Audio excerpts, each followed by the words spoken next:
Olá, propedeutas, como vão? Tudo bem? Espero que vocês estejam bem e estejam em casa se vocês puderem.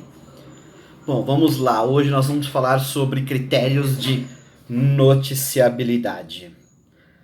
Então vamos supor que vocês sejam o editor-chefe de um jornal de grande circulação aqui no Brasil, um jornal impresso, e aí vocês estão lá na sua reunião de pauta junto com os demais repórteres, os pauteiros, os outros editores, e você fala, e aí, o que temos para hoje? Você chega lá, né, pega o seu cafezinho e fala, o que temos para hoje?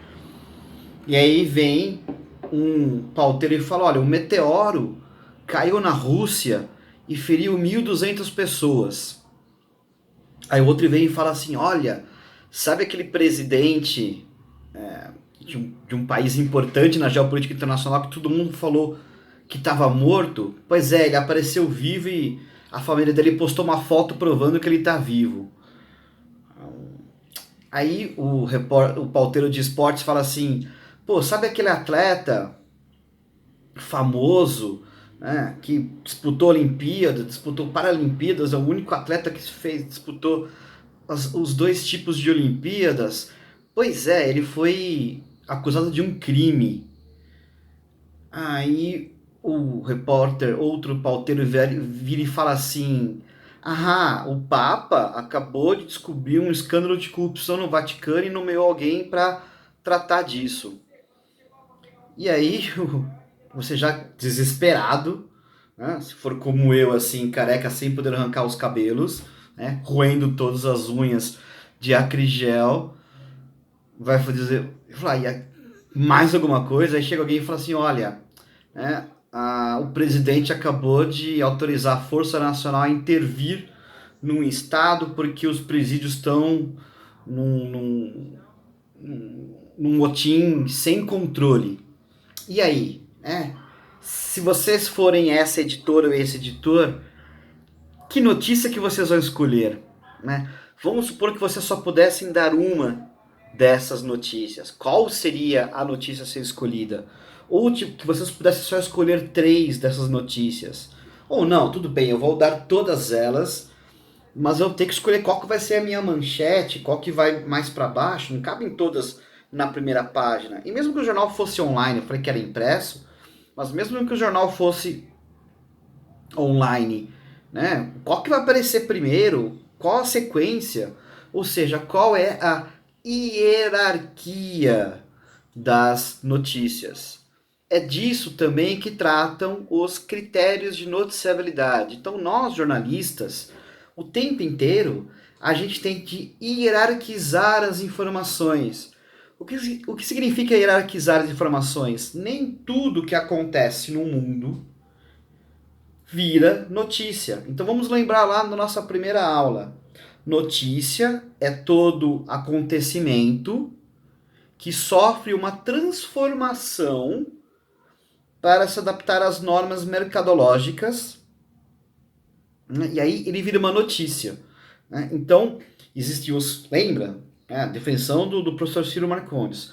Existiam os fatos na natureza, na sociedade ali que acontecem, e eu vou pegar, vou selecionar algum desses fatos e vou transformá-los em notícia. Ao transformar o fato em notícia, eu vou agregar valor a essa notícia, né?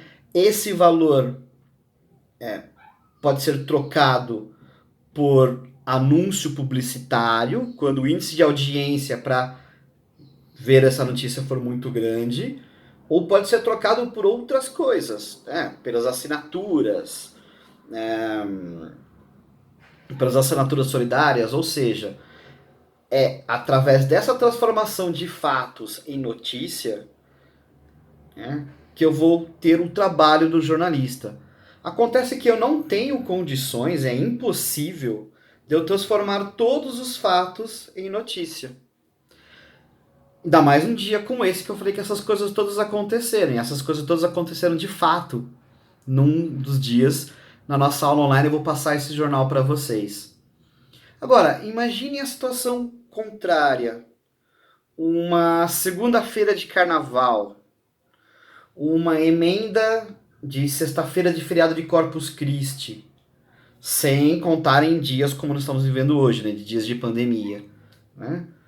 Que dia que não acontece nada, as bolsas estão paradas, não tem negociação na bolsa, o Congresso está em recesso, não tem nada acontecendo no Congresso, o presidente da República está viajando para Angra, nada acontece. No Brasil e no mundo você tem que escrafunchar as coisas para saber o que está acontecendo. Então, o que dar de notícia num dia como esse? Então, tanto para dias com muitos acontecimentos, tanto para dias em que você não tem nada acontecendo, você precisa ter critérios, categorias para dizer sim, isso aqui vai ser notícia, sim, isso aqui vai ser notícia e vai ser a principal notícia do dia, ou não, isso aqui é relevante. Então a gente só vai falar se sobrar espaço ou não. Isso aqui não interessa para o público, portanto nós vamos descartar. E aí, que critérios que nós vamos utilizar para definir o que é e o que não é notícia? Que critérios nós vamos dizer que algo é ou não é relevante para o público? Eu tinha falado para vocês, desde então, que nós tínhamos 3 critérios principais: o que é novo, o que é próximo e o que é relevante. Mas o que vai dizer que tal acontecimento de fato é novo? Quais são meus argumentos para dizer que isso de fato é próximo? É próximo de quem? É próximo da equipe de jornalismo, da equipe da redação? É próximo do meu público? De qual público eu estou falando? Do público que mora na capital, no centro, do público que mora nas periferias? Equador. Coisas que acontecem no Equador são próximas ou são distantes da gente? Coisas que acontecem em Nova York são próximas ou são distantes da gente? Então, isso são critérios. E o principal deles, relevância. Quando que eu vou dizer que tal fato de fato altera a vida do meu público? Porque a definição de relevância é essa: acontecimentos que têm a capacidade de alterar a vida, não alterar a vida no sentido de, eu vou mudar de casa, Não. Simplesmente você escolher ir pela linha 2 ou linha 3 do metrô, ou linha 1 do metrô, é uma mudança de vida. Escolher pela Marginal ou pela Radial Leste é uma decisão. Né? Comprar ou vender dólar é uma outra decisão. Ir ou não ir assistir a um filme, baixar ou não baixar o novo álbum de determinado artista, todas essas são decisões que mudam mudam de alguma forma a sua vida. Então, portanto, tem relevância. E aí? Como é que eu defino o que é relevante para o meu público?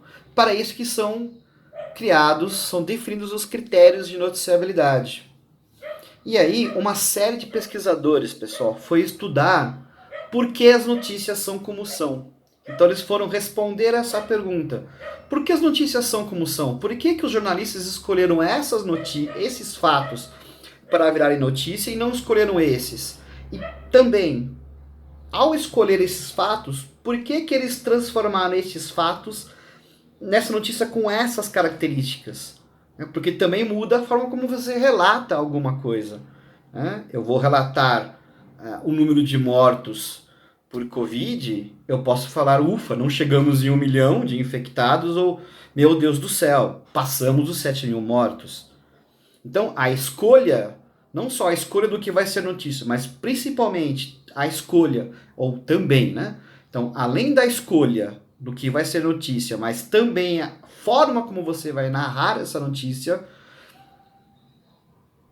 ajuda você a entender, né? Leva os pesquisadores a pensar por que as notícias são como são. E aí, para responder essa pergunta, foram definidas uma série de teorias. Basicamente, elas podem ser agrupadas em duas grandes categorias. A primeira delas nem é de fato uma teoria, é um senso comum, é como as pessoas sempre olharam para o jornalismo, que é a teoria do espelho, que diz que as notícias são como são porque a realidade assim determina. O jornalista é um observador desinteressado, ele não tem filtro algum, ele é apenas um mediador entre os fatos e a notícia. Então, as coisas acontecem, ele vai lá e conta tudo o que aconteceu. É assim que funciona, pessoal?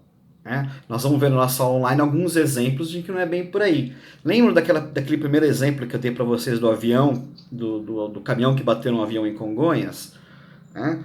Aquela lá é um exemplo de nem sempre como as coisas acontecem na realidade, elas são descritas na forma de notícia.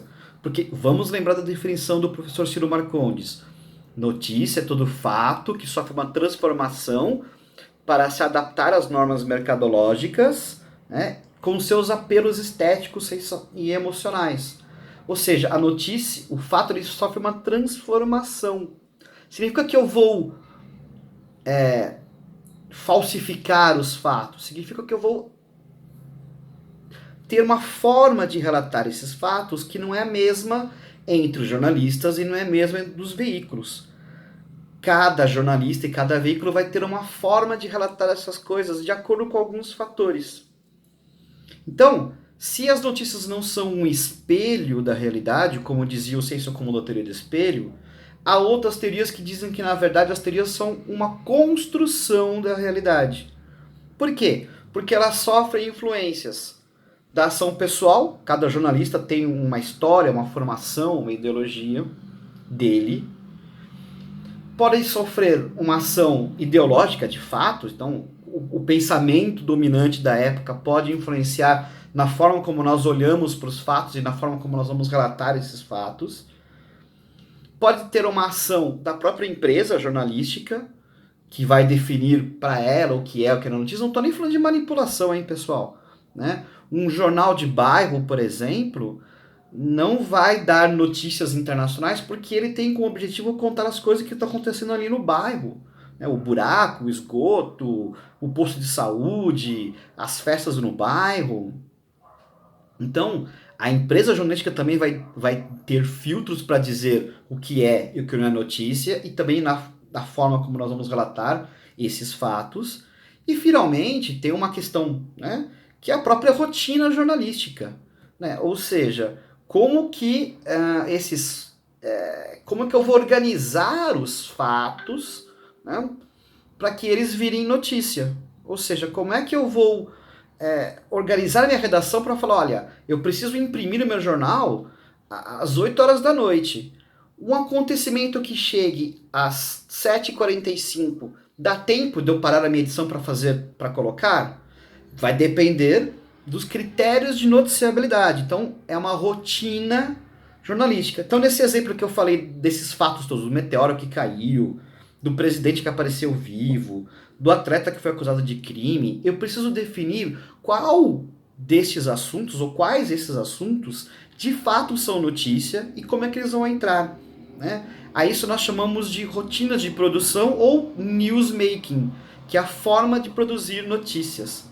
Então, todas essas teorias que medem as influências desses diversos atores na seleção e construção das notícias, nós chamamos de teorias da construção social da realidade, que é o que nós vamos ver agora nas próximas aulas online, tá?